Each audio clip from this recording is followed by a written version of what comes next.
ED की कार्रवाई को लेकर कांग्रेस विधायक कुलदीप वत्स का भी बयान सामने आया है। कहा कि प्रदेश में चल रही दबाव की राजनीति, बदले की भावना से कार्रवाई जो है वो की जा रही है, ऐसे इल्जाम उनकी तरफ से लगाए गए और आगामी चुनाव को लेकर बीजेपी घबराई हुई है, इसलिए इस तरीके की कार्रवाइयां की जा रही है, ऐसा भी इल्जाम लगाते हुए नजर आए हैं। ये भी उन्होंने कहा कि ईडी और सीबीआई का दुरुपयोग सरकार की तरफ से किया जा रहा है। जिस प्रकार से एक दबाव की राजनीति देश और प्रदेश में हो रही है, कहीं न कहीं बीजेपी इस बात से घबराई हुई है कि आने वाला समय 3 महीने बाद जो इलेक्शन हरियाणा में है, उसमें हरियाणा की जनता ने मन बना लिया कि बीजेपी की हालत ख़राब हो रही है। इसी के दबाव में चाहे वो राव धन सिंह जी की बात हो, चाहे वो सुरेंद्र पवार जी की बात हो, चाहे हमारा एक समाज से सतबीर थे उनकी बात हो, चाहे और थे। ईडी की कार्रवाई को लेकर कांग्रेस विधायक कुलदीप वत्स का भी बयान सामने आया है। कहा कि प्रदेश में चल रही दबाव की राजनीति, बदले की भावना से कार्रवाई जो है वो की जा रही है, ऐसे इल्जाम उनकी तरफ से लगाए गए और आगामी चुनाव को लेकर बीजेपी घबराई हुई है, इसलिए इस तरीके की कार्रवाइयां की जा रही है, ऐसा भी इल्जाम लगाते हुए नजर आए हैं। ये भी उन्होंने कहा कि ईडी और सीबीआई का दुरुपयोग सरकार की तरफ से किया जा रहा है। जिस प्रकार से एक दबाव की राजनीति देश और प्रदेश में हो रही है, कहीं न कहीं बीजेपी इस बात से घबराई हुई है कि आने वाला समय 3 महीने बाद जो इलेक्शन हरियाणा में है, उसमें हरियाणा की जनता ने मन बना लिया कि बीजेपी की हालत ख़राब हो रही है।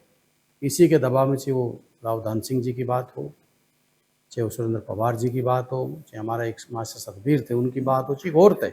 ईडी की कार्रवाई को लेकर कांग्रेस विधायक कुलदीप वत्स का भी बयान सामने आया है। कहा कि प्रदेश में चल रही दबाव की राजनीति, बदले की भावना से कार्रवाई जो है वो की जा रही है, ऐसे इल्जाम उनकी तरफ से लगाए गए और आगामी चुनाव को लेकर बीजेपी घबराई हुई है, इसलिए इस तरीके की कार्रवाइयां की जा रही है, ऐसा भी इल्जाम लगाते हुए नजर आए हैं। ये भी उन्होंने कहा कि ईडी और सीबीआई का दुरुपयोग सरकार की तरफ से किया जा रहा है।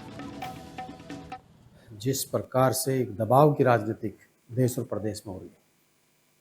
कहीं न कहीं बीजेपी इस बात से घबराई हुई है कि आने वाला समय 3 महीने बाद जो इलेक्शन हरियाणा में है,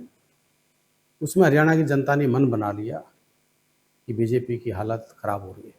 इसी के दबाव में चाहे वो राव धन सिंह जी की बात हो, चाहे वो सुरेंद्र पवार जी की बात हो, चाहे हमारा एक समाज से सतबीर थे उनकी बात हो, चाहे और थे। ईडी की कार्रवाई को लेकर कांग्रेस विधायक कुलदीप वत्स का भी बयान सामने आया है। कहा कि प्रदेश में चल रही दबाव की राजनीति, बदले की भावना से कार्रवाई जो है वो की जा रही है, ऐसे इल्जाम उनकी तरफ से लगाए गए और आगामी चुनाव को लेकर बीजेपी घबराई हुई है, इसलिए इस तरीके की कार्रवाइयां की जा रही है, ऐसा भी इल्जाम लगाते हुए नजर आए हैं। ये भी उन्होंने कहा कि ईडी और सीबीआई का दुरुपयोग सरकार की तरफ से किया जा रहा है। जिस प्रकार से एक दबाव की राजनीति देश और प्रदेश में हो रही है, कहीं न कहीं बीजेपी इस बात से घबराई हुई है कि आने वाला समय 3 महीने बाद जो इलेक्शन हरियाणा में है, उसमें हरियाणा की जनता ने मन बना लिया कि बीजेपी की हालत ख़राब हो रही है। इसी के दबाव में चाहे वो राव धन सिंह जी की बात हो,